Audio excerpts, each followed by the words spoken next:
Hello everyone, मैं शुभा शर्मा स्वागत करती हूँ आप सभी लोगों का आपके अपने चैनल जीएस बाय शुभा में। तो कैसे हैं आप सब लोग? मैं आशा करती हूँ आप सभी लोग बहुत अच्छे होंगे, एकदम स्वस्थ होंगे। चलिए अब अपनी क्लास पर आते हैं। तो ज्योग्राफी के अंदर आपको पता है हम वर्ल्ड ज्योग्राफी पढ़ रहे हैं, और वर्ल्ड ज्योग्राफी में भी जो हमारा लास्ट टॉपिक था लिथोस्फीयर यानी कि स्थलमंडल, वो कंप्लीट हो गया था। ठीक है, तो उसमें हमने वनों के बारे में और घास के जो मैदान होते हैं, किस देश में घास के मैदानों को क्या बोला जाता है, वो हमने कंप्लीट पढ़ लिया था। आज हमारा नया टॉपिक स्टार्ट होगा जिसका नाम क्या है, महाद्वीप। तो आप लोगों को पता ही है हमारी जो पृथ्वी है वो 7 महाद्वीपों में बटी हुई है।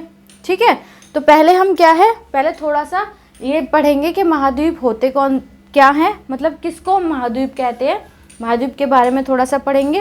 फिर कितने महाद्वीप है उनके बारे में पढ़ेंगे, और एक एक करके फिर सब जितने भी महाद्वीप है 7 महाद्वीप जो है उनके बारे में पढ़ेंगे। तो सबसे पहले हम एशिया महाद्वीप के बारे में पढ़ेंगे। तो ये टॉपिक जो है ये थोड़ा लंबा चलने वाला है, क्योंकि जो महाद्वीप हैं इनसे जो क्वेश्चन आते हैं वो बहुत ही ज़्यादा क्वेश्चन पूछे जाते हैं।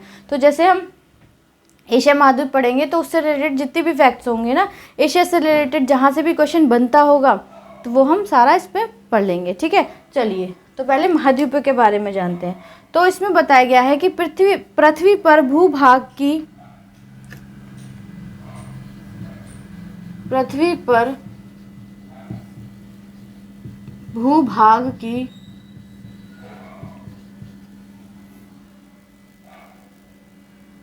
सबसे बड़ी इकाई को महाद्वीप कहते हैं। सबसे बड़ी इकाई को महाद्वीप कहते हैं। ठीक है, आगे है इसमें पृथ्वी के 29 से 30% भाग पर महाद्वीपों का विस्तार पाया जाता है। पृथ्वी के 29 से 30% भाग पर महाद्वीपों का विस्तार पाया जाता है।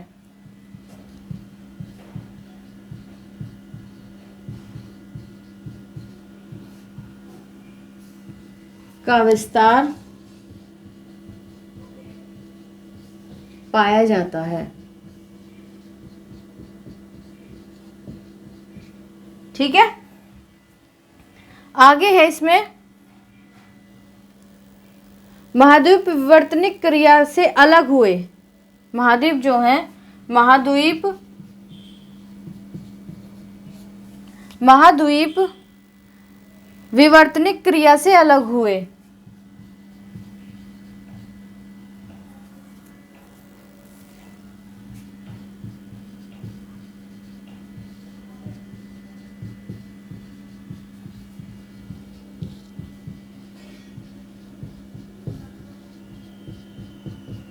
ठीक है, अब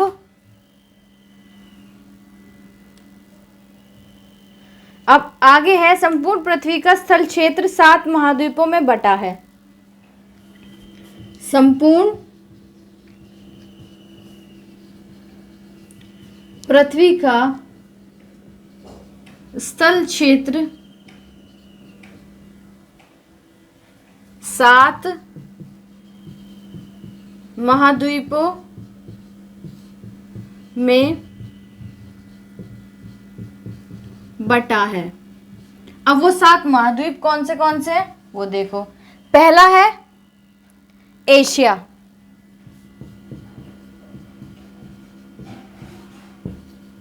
अफ्रीका,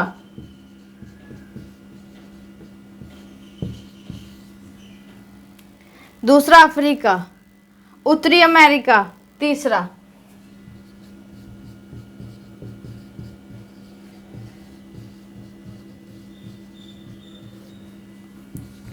यूरोप,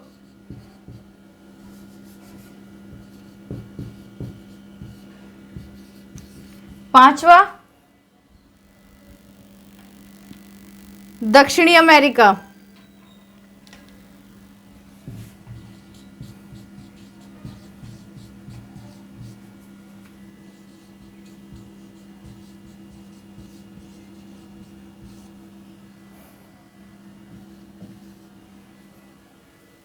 छठा अंटार्कटिका।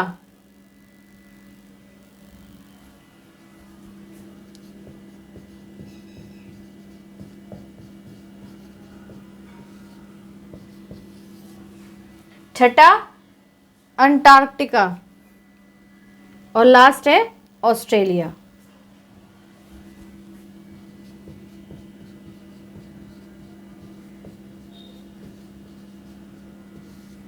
तो पहले हम महाद्वीपों के बारे में जानते हैं कि महाद्वीप होते क्या हैं। तो महाद्वीप क्या होते हैं, तो पृथ्वी पर भूभाग की सबसे बड़ी इकाई को महाद्वीप कहते हैं। मतलब पृथ्वी का जो भूभाग है, जो भूमि वाला एरिया है, उसकी जो सबसे बड़ी इकाई है, मतलब उसकी जो लार्जेस्ट यूनिट है, उसकी जो सबसे बड़ी इकाई है, उसको हम क्या बोलते हैं, उसको महाद्वीप बोलते हैं।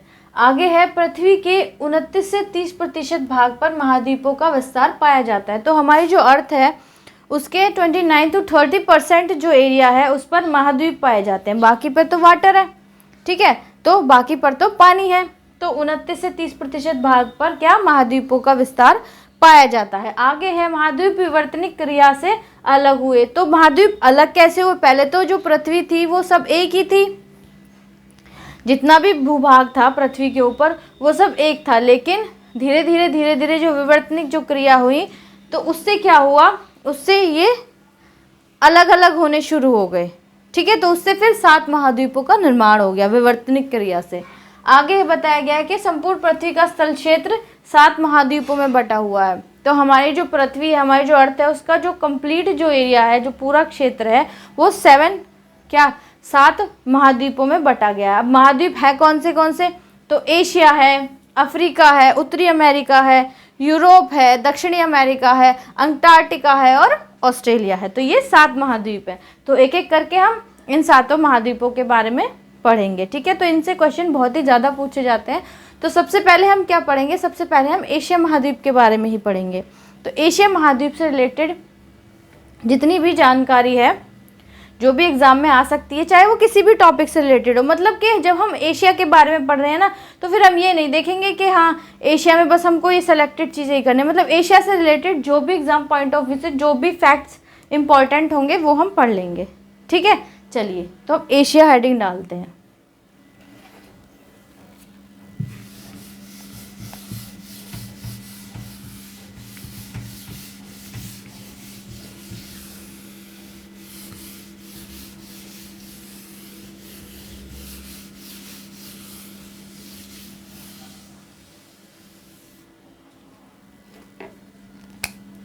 एशिया,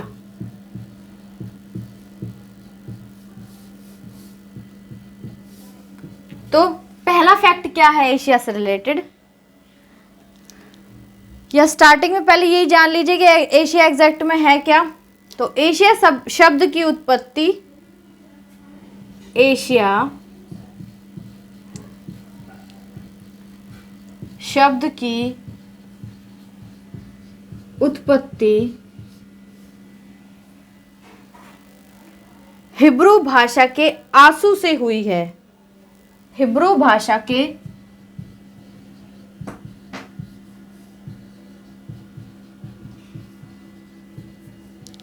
आंसू से हुई है।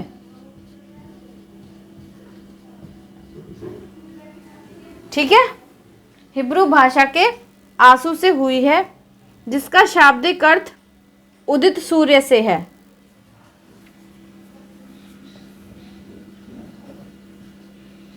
जिसका शाब्दिक अर्थ उदित सूर्य, या हम कह भी सकते हैं उगता हुआ सूरज।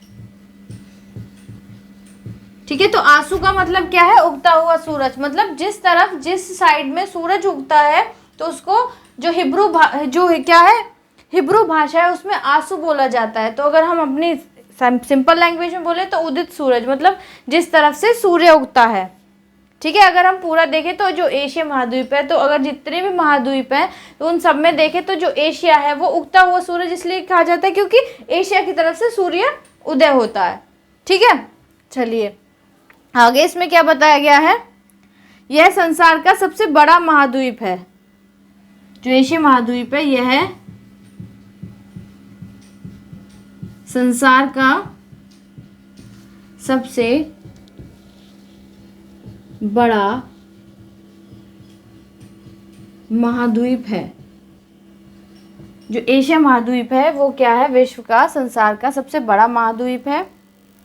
यह विश्व का लगभग 30% क्षेत्र पर विस्तृत है। यह विश्व के लगभग 30% क्षेत्रफल पर विस्तृत है।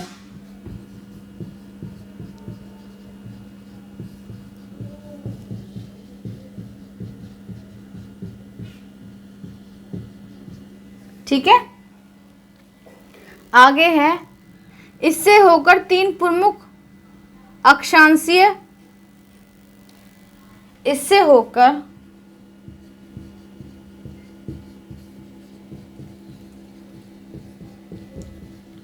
3 प्रमुख अक्षांशीय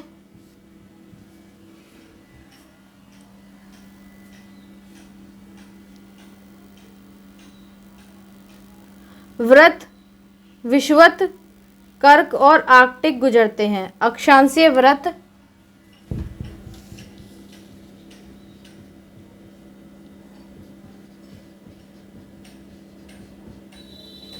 विषुवत, कौन से वृत्त है, एक तो विषुवत वृत्त, एक है कर्क और आर्कटिक।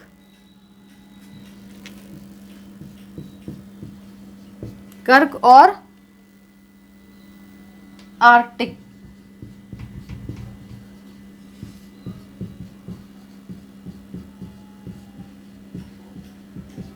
गुजरते हैं। तो पहला फैक्ट क्या है एशिया से रिलेटेड या एशिया के बारे में, अगर शुरू में हम थोड़ी सी जानकारी लें शॉर्ट में, तो कह सकते हैं कि जो एशिया शब्द है उसकी उत्पत्ति हिब्रू भाषा के आसू शब्द से हुई है। तो आसू का मतलब क्या है, उदित सूरज, मतलब जिस तरफ जिस क्षेत्र में सूर्य उदय होता है तो उसको एशिया कहा गया। ठीक है, आगे है कि जो एशिया है वो संसार का सबसे बड़ा महाद्वीप है। तो जो 7 महाद्वीप है, 7 में सबसे बड़ा जो महाद्वीप है वो एशिया महाद्वीप को बोला जाता है। वह ये जो विश्व का लगभग 30% क्षेत्रफल पर विस्तृत है, मतलब टोटल जितना एरिया है उसका 30% जो एशिया ने घेरा हुआ है। जितने भी महाद्वीप हैं, तो जितने महाद्वीप हैं उनमें जितना भी एरिया आता है उसका 30% एशिया उस पर विस्तृत है। आगे है, इसे होकर 3 प्रमुख अक्षांशीय वृत्त विषुवत, कर्क और आर्कटिक गुजरते हैं। तो ये 3 एशिया से होकर गुजरते हैं, ये 3 अक्षांशीय वृत्त। ठीक है, तो आई होप इतनी बात आपको समझ आ गई होगी। चलिए हम नेक्स्ट जो फैक्ट है उस पर चलते हैं।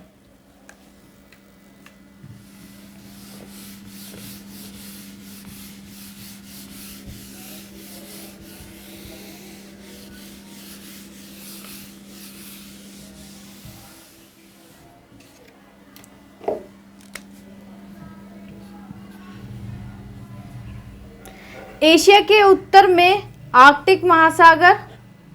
अब जो एशिया है, एशिया के उत्तर में आर्कटिक महासागर,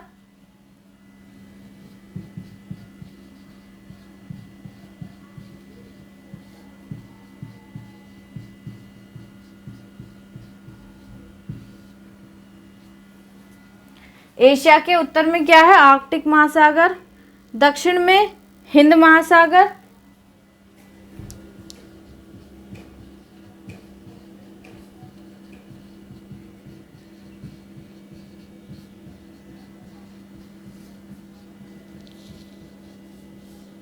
दक्षिण में क्या है, हिंद महासागर, और पूर्व में प्रशांत महासागर है।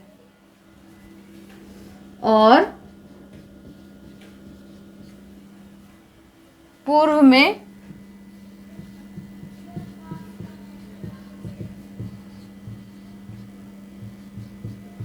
प्रशांत महासागर है।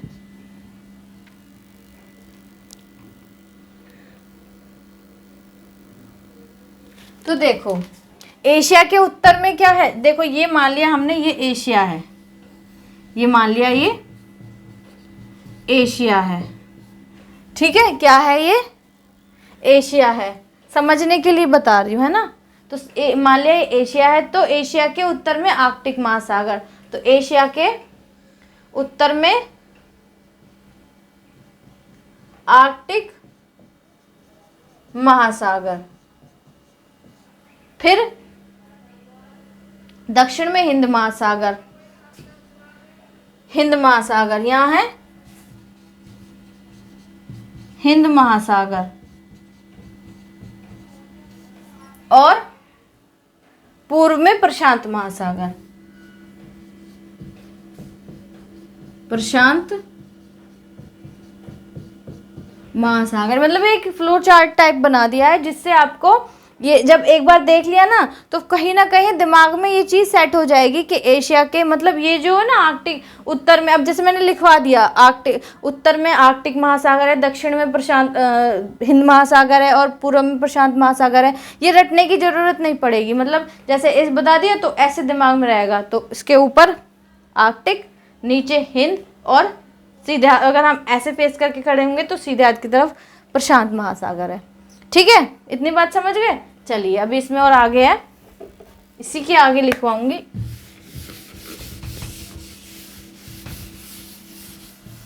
अब आगे इसमें बताइए, इसमें क्या बताया गया है। इसमें बताया गया है कि पश्चिम में यूराल पर्वत, अब पश्चिम में यूराल पर्वत, ठीक है, एशिया के पश्चिम में क्या है, यूराल पर्वत, कैस्पियन सागर, कैस्पियन सागर,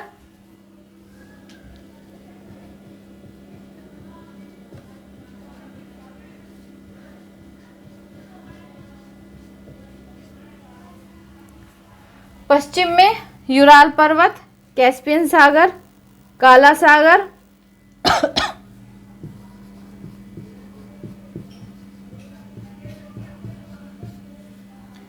काला सागर व भूमध्य सागर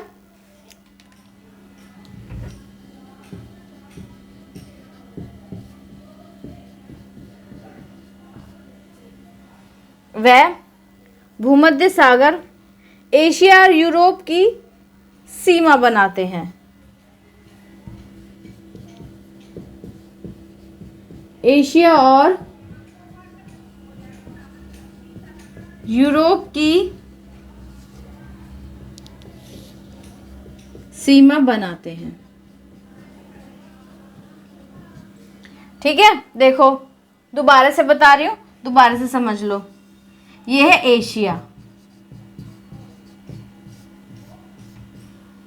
उत्तर में है आर्कटिक महासागर,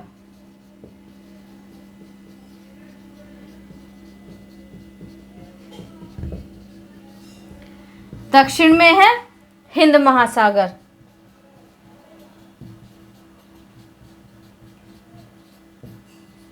पूर्व में है प्रशांत महासागर,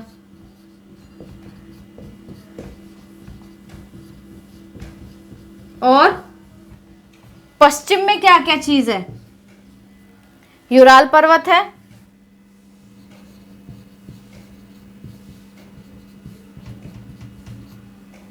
कैस्पियन सागर है,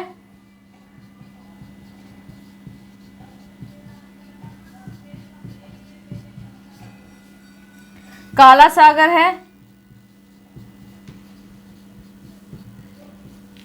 वह भूमध्य सागर एशिया और यूरोप को की सीमा से बनते हैं। अब जो मतलब ये मान लो कि जैसे ये यूरोप है, ये यूरोप है, तो यहाँ जो है ना, यहाँ ये चीज ये क्या है, भूमध्य सागर, एशिया,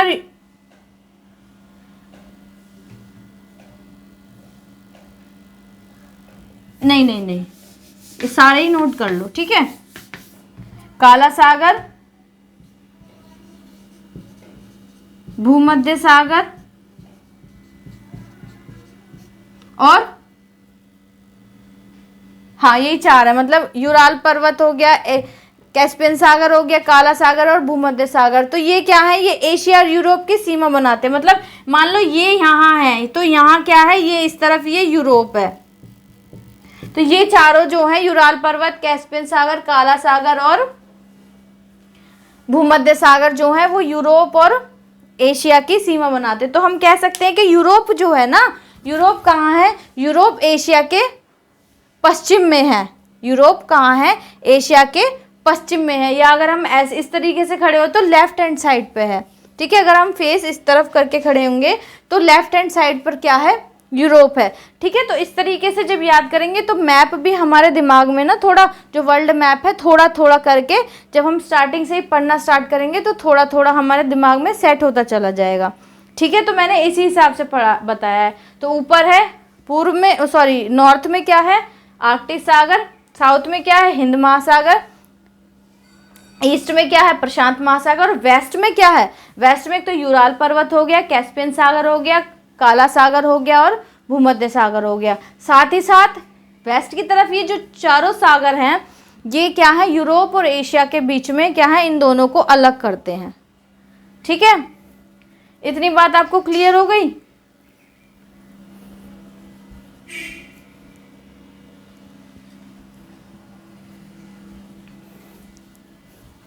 अभी तो खैर इसमें बहुत ही सारा है।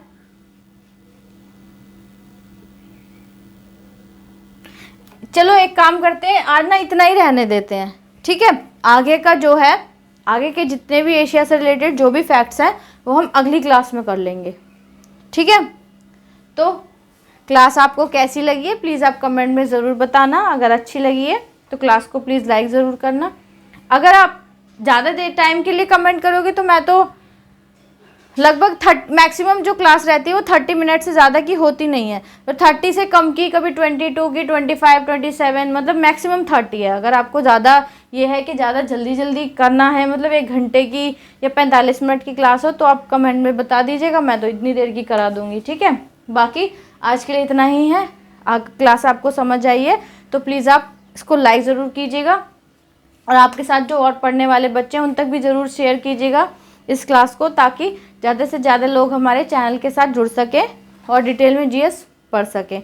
अगर आप इस वीडियो को पहली बार देख रहे हैं, इस चैनल पर पहली बार आए हैं, तो प्लीज़ वीडियो को लाइक ज़रूर कीजिएगा और चैनल को सब्सक्राइब भी कीजिएगा और बेल आइकन को प्रेस कीजिएगा, ताकि जब वीडियो अपलोड होती रहे तो आप लोगों तक नोटिफिकेशन आता रहे।